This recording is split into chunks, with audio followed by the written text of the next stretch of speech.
Welcome to the Beautiful Game Plan podcast, produced by Focus Shift Films and sponsored by Welsh sports fans. I'm your host, Daniel J. Harris. I'm a filmmaker and entrepreneur working across sport, and I'm a huge fan of sports content. This podcast is my chance to meet amazing people who are doing amazing things in the sports content space and to share their stories with you in the hope that it inspires ideas. First series began whilst I was still working as commercial director at Eastleigh Media. Let's dive in and meet our guest. Today we have James Watts, commercial manager at Swindon Town FC. Hi James, can you kind of introduce yourself and tell us a little bit about what you do? Hi, I'm James Watts, commercial manager of Swindon Town Football Club. I've been here for 13 months now. Basically, I oversee all of the main advertising and sponsorship at the football club, trying to basically just get as much money in as possible for the football manager to go and spend on players, realistically. Fantastic. And like, me and you have known each other for over 20 years now, and in that time we've both had a variety of different jobs, different roles across multiple industries, but I think both of us have always wanted to work in football. So what is it about football that you love and excites you and kind of keeps you coming back? Well, I think from the age of probably 6 or 7, Dad took me to watch Newport County play. I always enjoyed the games, played football probably from junior school up until I was like 38 and my legs couldn't take it anymore. So I've always enjoyed it, always been around it, knew people are involved in it. And I don't know, I think that when I was offered the opportunity 11 years ago to work in football itself as a commercial manager at Newport, I think I just grabbed the opportunity really. And over the last decade, I've learned quite a lot of skills, being put into a lot of different scenarios, should I say. And I love it. I took a bit of time out over COVID to do some freelance stuff because not many football clubs were employing staff during that time because of no crowds in games. And then as soon as the opportunity came up to join Swindon last September, then I took it with both hands. And I'm really enjoying it. Fantastic. And you're commercial manager at Swindon, you're building relationships with sponsors and partners, and that's kind of crucial to what you do. Can you tell us about some of the key principles or tactics you use to maintain and strengthen these relationships with commercial partners and people like the EFL? Yeah, I think it's key that football has changed a lot over the last 15 years. I know when I first got into this, a lot of sponsors were very much about they would give you some money for an advertising board because they were a fan or they just wanted some advertising locally, and then you wouldn't really hear from them for probably 12 months. Everything now seems to be a lot more partnerships. People want return on investment, so the commercial partnerships that you have are very much weekly, monthly, every 6 months, whatever. But you have to put KPIs on every deal, and you work with each person that you're working with. The EFL as an organisation that you mentioned, they have a lot of deliverables as well from their key stakeholders and partners. So they will tell us that, for argument's sake, Jameson is one of their partners, or Kellogg's, and each company that has signed up with the EFL, they will give us weekly updates of what we need to do. There's regular commercial manager meetings, which are around the country, where you get to speak to other commercial managers at other football clubs. And it's always keeping in touch. I think what's helped me over the period of time is not only being in the EFL, I dropped into the non-league game for about 5 years. So it's always been good to keep in contact with people, not only in the Football League, but in the National League as well. So it's always kept me knowing what's going on up and down the country, and trying to stay ahead of the game, trying to bring new partnerships in all the time at Swindon, which I think in the last few months, I think we've done quite a lot of that. And one of the big ones that I would say that we've pushed on massively in the last few months is the women's team at Swindon as well, bringing in a national brand on a 3-year deal to push that, getting out in the community, playing the games in the stadium, looking to get to the next tier and to develop. So I think what we've done with the women's team this season has been a real positive. Fantastic. And yeah, I know from following you on Facebook and LinkedIn that I think if somebody just walks by the Swindon Stadium, then you'll sell an advertising board off their back. You've been absolutely smashing it. So yeah, I think, is it something like 20 new sponsors at the club in 6 months? And you guys have got plans to build a worldwide fan base, and that's pretty ambitious. So what initiatives are in place to achieve this goal, and how do you envision it impacting the club's commercial activities? Well, we're pushing the obviously the iFollow thing that which every club has got. I think the fact that we've got an Australian owner is a big factor for us getting a lot more interest from abroad. But I think where we're looking to develop is we're going into international academies. So we're already looking at setting one up in Australia, where obviously the chairman is from. But what that does then is it allows you to bring in commercial partners from countries like Australia, and we've had conversations with people in the USA, and that there will be more. I think there's been conversations in Karachi. There's a lot more that we can have a look at. So I think the plan is that as the world has changed and you can now watch these football matches online, I think that where you're looking now is that it's no longer just appealing to the demographic within a 20-mile radius. I think what the internet has done has made football a worldwide product, not only at Premier League level, but down into the EFL level as well. And we can see that, I think this week when we played 2 days ago, we had about 1,100 people that subscribed to the game to watch it online. So we're definitely going in the right direction. We will continue to look at how we do that.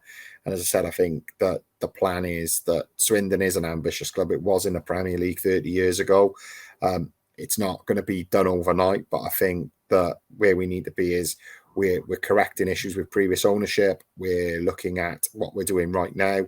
We've had a really good start to the season. We're currently in the top 7 of the league, so we're looking at the playoffs, but potentially we might sneak in late on into the top 3. You don't know, but that's the aim for the club right now.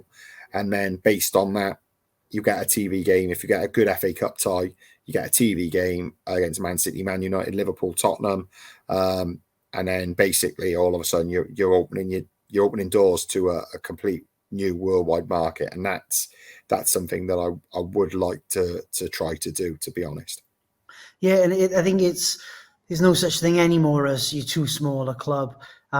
Every club has the opportunity to reach a global audience if they've got an understanding of how to do that, I think. And like, one example of that is Welcome to Wrexham, but not everyone's got a kind of multi-millionaire Hollywood actor owner, but there's still other ways to do things. Like, I remember talking a few years ago with the owners of Wycombe Wanderers, and I was saying, look at your team and what internationals do you have in there?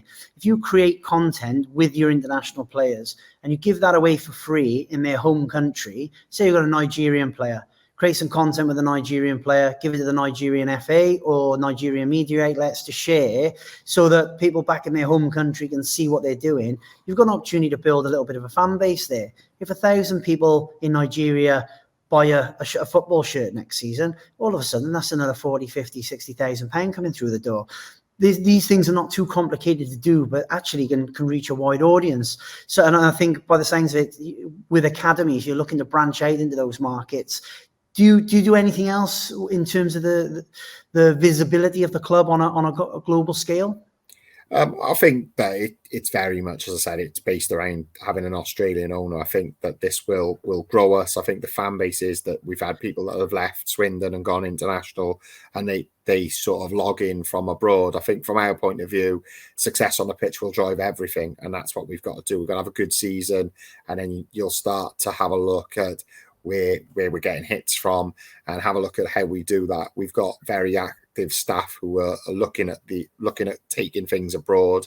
And then, as I said, commercially, I think for us, we've already spoke to companies that are in the United States who we almost got 1 or 2 on board on a summer, but the conversations are still open for us to revisit that again. I think that one of the companies we was talking to, we only lost out to them in the end because a championship club came in very late on. But that shows the level that we're already at, that we've got companies from international countries who are looking at Swindon Town. They're having the conversations with us.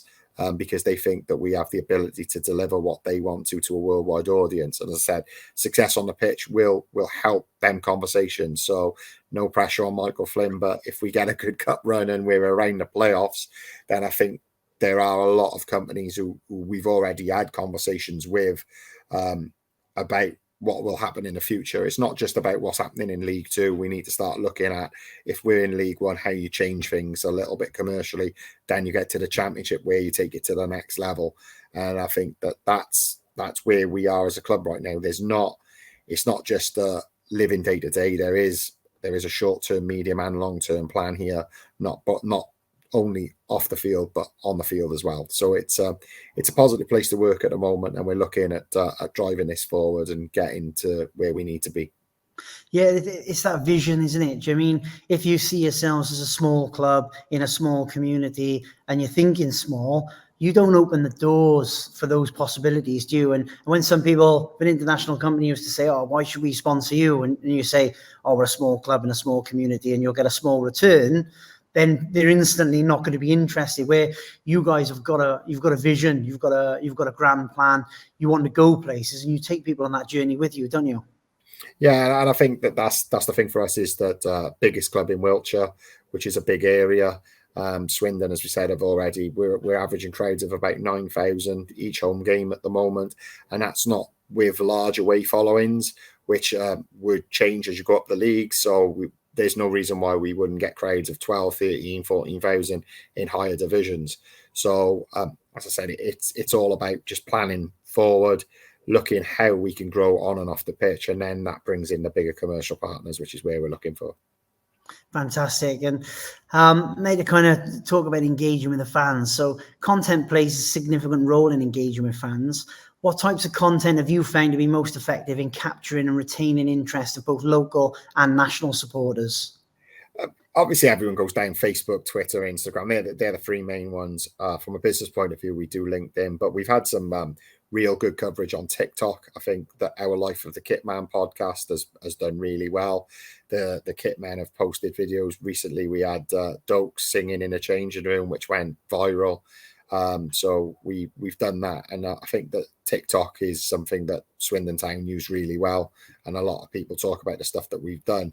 We will always look to do more. There's talk that we'll do Twitch, and we're looking to stream the women's games. We use YouTube. We use every channel that we can, and it's just about keeping basically an eye on all of the trends and what's happening at the time, and we push that. So as I said, we're very forward thinking. We stick to what we know. Football is very Twitter orientated. It still is, where most people think as Facebook is the major platform for social media. We probably get the most engagements on Twitter, and we're not the only football club that do that. A lot of football clubs do the majority of their social media content on Twitter. But as I said, we have done more on YouTube, and we are pushing our TikTok stuff. So, and who knows what might come next? You've just got to look at what's happening and just stay on board with it, really. Yeah, and I think it's something we've talked about with some of the other people we've chatted to, is authenticity and kind of real people and real stories, and like the stuff you've been doing with the Kitmen. They're a part of the fabric of the club.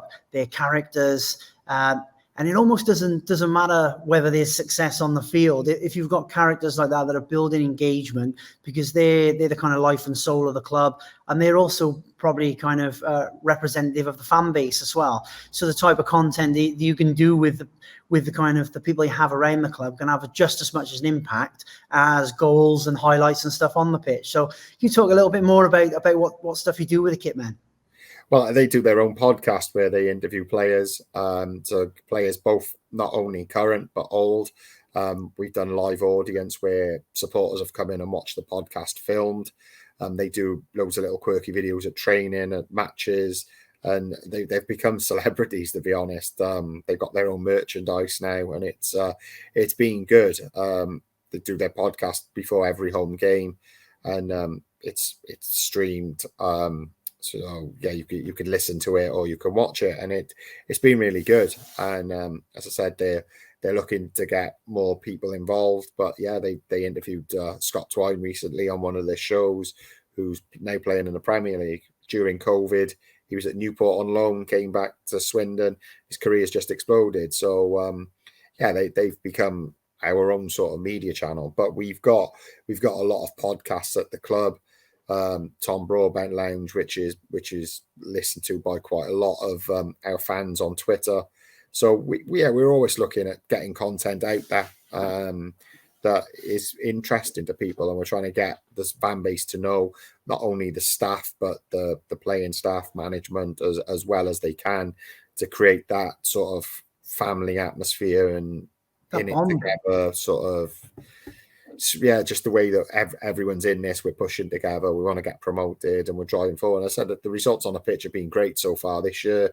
Unfortunately, lost Tuesday night, but we're still up and around. If we win our game in hand, we were second in the league. Crowds are around 9,000, so it's all very positive. And the social media helps with that as well. I think when we signed Charlie Austin, we had great media coverage. We was on Sky Sports, and I think there's loads of work that we've done. And it's really positive, and we just got to keep pushing and moving forward. Riverside Sports Bar with Welsh sports fans is Newport's premier sports bar and has been voted best sports bar at the Welsh Hospitality Awards. With a range of huge TVs, an incredible food menu with burgers, dirty fries and much more, including vegan options, it is the place to watch sport. Visit www.riversidesportsbarnewport.com to find out more. Love the idea of the kit men kind of being the celebrities. They're the fabric of the club. They're a representative of the community, and it's something a bit different. And we've said before with Julian Grattan, we were talking about every club has its characters, and that could be the tea lady, it could be the kit man, it could be the ground staff. Every club has that opportunity to figure out who are the characters in and around their club that the audience, that the fan base will engage with, and create content around them. So I think that with the kit men is a fantastic idea. So engaging with fans is a critical aspect of sports management, as we're kind of talking about. Can you share examples of content or engagement strategies that have resonated particularly well with Swindon Town's fan base, and what impact they've had on fan loyalty and participation? Like, I know we had a collaboration kind of recently with 30th anniversary of the playoff win, Swindon Town vodka, and we created a video for you guys that was very short, had some of those highlights in, pictures of the bottle, and 95% of the stock sold over a single weekend. Have you got anything else like that, or how did that campaign work for you guys? Yeah, I think that's where it is. We looked at that with yourselves, and I think it worked well because of the anniversary of being in the Premier League. I think that there are anniversaries of promotion, I think, but the main thing when you talk to anyone about Swindon is that 1 year in the Premier League where they would have played against Cantona. He came here, Man United. There's Neil Rudder. I think Chelsea had a strong team with the likes of I think Dennis Wise might have played here. So it was probably the season that Premier League football, for most people around my age, everyone remembers the 90s football, where you actually, like, people, there was hard tacklers and games had a little bit of animosity. They're a little bit, I find top flight football now is a little bit too much like a cinema. It's like a film. It's like there's no real passion and tackles where you go, ooh, I felt that. It's gone out of the game, where I think 90s, I think there's pictures on the wall here of John Moncur tackling Cantona, and it's a bad challenge, but it got the crowd going back then, and that's pretty much where things are, where football was. And it's, I think the fans have touched into that, definitely. And we always look at options of what we can do. There's the Hall of Fame here. We're looking to redo that again. And even in the shop, we've done, from that Premier League season, we've done things just like mugs. We're doing coasters. So, we're looking more at the retro range, and we're going to do some retro range around players that played here in the past. Glenn Oddle, Paolo Di Canio. So Janaga Fjortoft, the list is endless. I think that a lot of people, when I've brought sponsors from outside of Swindon and took them on a little bit of tour showing them the ground, when they're looking on the wall around the changing room and they go, I didn't know he played here. I didn't know he played here. So I think that we've, whilst trying to drive the current forward and saying like, look, this is where we're going, this is what we're going to do. The club does have quite a strong nostalgic theme to it as well. So I think that we can tap into that as well. And people can think back to the 90s and early 2000s of people that played here and people who managed here. That's Glenn Hoddle, Paolo Di Canio, both they're massive names in football. And they will continue to be so for eternity. Probably everyone knows who they are. And I think that's what we're trying to do, is we're trying to push forward, but we're still trying to keep that nostalgic theme in there as well. And that's what the vodka did with you guys a few months ago. Yeah, nostalgia is a massively powerful tool. And I don't know whether it's more so in football, but every football fan you talk about, they'll tell you about their favourite kit or their favourite season or their favourite player. Everyone kind of looks back with rose-tinted glasses at the past, don't they, in football? Oh, I remember that era, remember that game. And we were able to tap into that really easily, really, what we did, like designing the bottle around that kit from that season, using some of the footage from that playoff game where they beat Leicester, I think it was, to get promoted to the Premier League, like a 90-second video with the bottle and some of those highlights. The video just went mental, didn't it? Like it had thousands of views within like an hour of being online. Yeah, and like when you're talking nostalgia, you can say it even with the commercial thing about sponsorship. You talk to people about like nostalgic kits. If you say Candy, people go, oh, Liverpool, JVC, Arsenal, Sharp, Manchester United, Holston, Tottenham. People just remember these things. Commodore, Chelsea. It's crazy, but even 30, 40 years on, if you say to people, oh, what club had this on their shirts, people know it. Where nowadays, because it changes so often, a lot of people don't know. You wouldn't know. I think Man United is a prime example. Now they change their shirt sponsor every 2 years, as do a lot of other clubs. We're going back into that nostalgic era.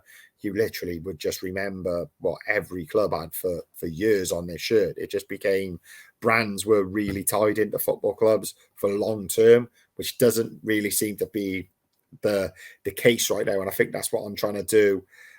Did it at Newport. I had Mr. Tom was my headline sponsor for 4, maybe 5 seasons. We're trying to do that at Swindon.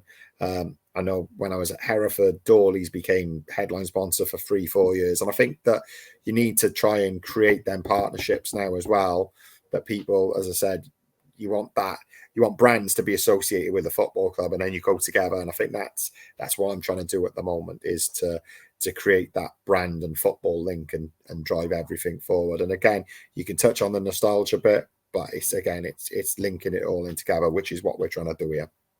Yeah, that's it. Then it becomes a long-term partnership, and you support each other, you cross-pollinate between your marketing campaigns, and visibility of both brands kind of grow then, don't they? So yeah, it's like classic kits is massive. Like if you kind of mention a team and you mention a season, they'll tell you what kit it was, and some of those sponsors, as you said, were absolutely synonymous with clubs in certain periods of time. So I suppose if someone's sponsoring a club for 2, 3, 4 seasons, they've got some longevity beyond that, haven't they? So even if they can only afford to sponsor a football club for a couple of years, they're still a part of the heritage and the history of that club, I suppose, and their histories are entwined. And it's just about getting that iconic photo as well, Dan. So like if you sort of have a cup run and you score a winning goal against a Premier League team, and that photo is there for years to come, if your brand is the one on the shirt, you've got that forever. Your return on investment for that one season is pretty much lifelong, because that photo will always be everywhere. It's just the way it's become, realistically. Yeah, I think there's that goal that Ian Rush scored against West Germany for Wales, and that side-on shot across the pitch. I can't remember what the brand is now, but there's a brand board the other side of him, and every time you see that photo, that brand is there. Yeah. So yeah, you become synonymous with moments, with players, with games. And yeah, you can say your history becomes entwined with the club, I suppose, doesn't it? I never thought. Yeah, it's like everyone thinks of Burma with Swindon. I'll have to check this. This is something I'm not quite sure. I'm not even sure if Burma still exists. I will have to check that out. And that's not me being disrespectful here to Burma or Swindon. I will have to check if that's it. But from my point of view, everyone will remember that kit. It's and I think we've got brands now that I think everyone here knows, that First City Care, they know Arkles, they know Imagine Cruising, they know Nationwide. So the businesses that have been here long term, Coal Capital, we just continue to develop them partnerships, and we've brought on new partnerships. As I said, we've got some real interesting companies with us at the moment. I think My Permit is an interesting company that's growing and is looking to go international, and then that helps us, as I said, when we're going into international waters to market. If we've got a brand on our shirts which is international as well, it just helps. So I think that the sponsors do play. A lot of people think the sponsors are just there to give football clubs money, but they can be quite key to the way that you push a club forward. Wrexham being a prime example. When you look at the companies on their shirt, United Airlines, they've had TikTok. Yeah, it's just Expedia. Yeah, you just got to look at it, and it's like, to go from Ivor Williams trailers, which is no disrespect to them either, to worldwide branding, it's what it is. And I think that's something that we would look for. I'd love for a worldwide company to come to Swindon and take the stadium naming rights off us, because that is what will push us to the next level. And I've already had conversations with companies around the stadium naming rights, but I think from my point of view, it's got to be the right one, because you do see sometimes that football clubs, they'll do a stadium naming rights deal for 1 year. It doesn't stack up and it's not good. Some people see it as a quick win. I don't. I think that your stadium is what your actual brand is about. And I think that you have to make sure that whoever comes in at that level tying up with you, not only is it long term, but it's the correct partnership as well. So there needs to be a lot of research into the company you're actually selling that to, because your stadium name is what everyone defines you as: letterheads, computer games, newspapers, TV, radio, whatever. It's massive. So you wouldn't want to be associated with a business that has a lot of negativity around it. And I think that's where we are. So we have had offers around stadium naming rights here, but at this moment in time, I'm not comfortable with anything we've got, because I think our brand is really strong and we need to get someone that is going to take us to the next level and come on a partnership of 3 to 5 years with us. Yeah, I think the ethos and the narrative has got to be correct, isn't it? Your business has got to be aligned in theirs. It can't just be, whatever, they're chucking the money in, that's absolutely fine. Because, like you said, it's mentioned so often across so many different mediums. And if they're not the right strategic fit for the business, it can do as much damage as more damage than the money they've spent on the naming rights. So finding the right partner is absolutely key. Oh, definitely. If they do something as a business that doesn't sit well with the community or just with the UK as a whole, you don't want to have protests outside your stadium because of your stadium naming rights. So there has to be a lot of due diligence in doing a deal like this. Not only like this shirt, I think shirt sponsors are exactly the same. I think that you have to be really careful with all of the brands that you associate with. You have to make sure you have the partnerships and you have to develop it. So as much as everyone laughs that I literally will sell anything that walks around Swindon and give it a name, like every sponsorship under the sun, the stadium naming rights one is something that could be a quick fix. But from my point of view, it's not going to be something that I look to do quick fix, because that is your main asset. And that is the one that you really have to get correct, because you want that partnership to take you to the next level. And I've seen, especially in non-league and League Two, I've seen a lot of deals which have been signed which don't stack up for the club, and then clubs have pretty much got relegated off the back of them because they don't work. And there are a lot of clubs there's a lot of clubs in the National League now where we're down there because of not only wrong managerial appointments and signing some of the wrong players, but from having bad commercial deals which have had long-term effects on the cash flow and the bank balance of the club. So I think from my point of view, it's about making sure that everything ticks the right boxes. It's what we need to do, and it's what drives Swindon to the next level. Very good. So I got one final question for you. What advice would you give other clubs who are looking for guidance on how to build their engagement with their fan base and their commercial sponsors? I think it's all about basically just understanding what each sponsor wants. I do things very different to a lot of commercial managers. I think that where I am is I always go in open, even though in my head I know what I want to sell to someone and what the package looks like. I tend to do a lot of research into their business, what their market is. So when we go into the meeting, I'm pitching them something that is based around their business. It's quite easy for someone to come in and you say, oh, there's an advertising board for this amount, there's a program advert for this amount, there's some hospitality. That's how football deals have been structured in the past up and down the UK.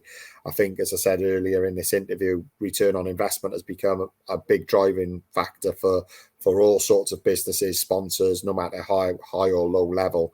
So I think that my only advice would be is that anyone trying to get into the game and to work off the field, I think that sponsorship is sort of becoming a little bit of an old word now. I think partnerships is becoming more the way forward.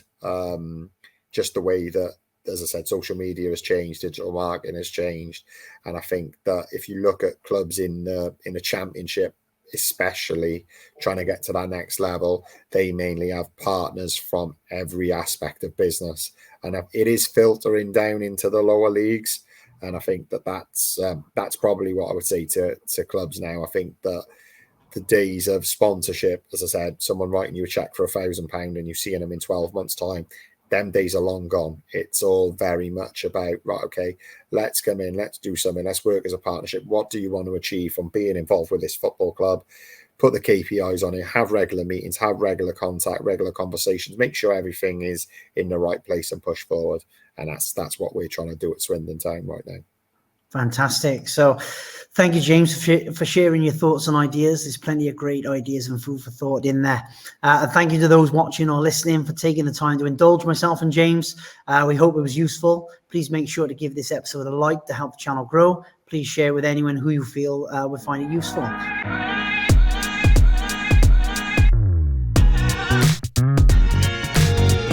Don't forget to like and share this episode and subscribe to the channel for more content.